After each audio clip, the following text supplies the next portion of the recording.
तो भाइयों और बहनों, हमारे देश में से अब करप्शन बिल्कुल खत्म हो चुका है, क्योंकि सुप्रीम कोर्ट ने 8th क्लास की एनसीईआरटी की बुक पर एक बहुत बड़ा एक्शन ले लिया है। उसने 8th क्लास में से जुडिशरी इन करप्शन का चैप्टर ही हटा दिया। मतलब अगर कोई केस सॉल्व ना कर पाओ तो उस केस को ही खत्म कर दो। ये है हमारी जुडिशरी की पावर। पूरी बात को ध्यान से सुनना। एनसीईआरटी ने क्लास 8th की सोशल साइंस की बुक में एक नया चैप्टर इंट्रोड्यूस किया था, जुडिशरी इन अवर सोसाइटी। इसके अंदर एक छोटा सा टॉपिक था, करप्शन इन जुडिशरी। पूरे टॉपिक को ध्यान से पढ़ना, कुछ भी इसमें प्रॉब्लमेटिक नहीं था। लेकिन इस चैप्टर पर नजर पड़ी हमारे chief justice of India Suryakant ji की, और उन्होंने तुरंत सू करके इस चैप्टर को ही बुक से हटा दिया। और इस पर कमेंट सुनने को मिलते हैं कि कोई हमारे सुप्रीम कोर्ट के अगेंस्ट कॉन्स्पिरेसी थ्योरी चला रहा है, और ये बहुत ही ग्रेव कंसर्न है। लेकिन इसमें सोचने वाली बात यह है कि क्या सिर्फ एक चैप्टर हमारे इतने बड़े, इतने पुराने जुडिशरी सिस्टम को हिला सकते हैं?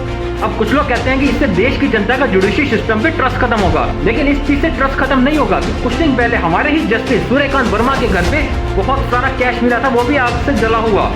और अगर तुम ऐसे ही मुद्दों को ChatGPT या गूगल पर सर्च करते हो कि corruption in judiciary system in India, तो तुमको इतने सारे केसेस मिलेंगे तुम सोच भी नहीं सकते।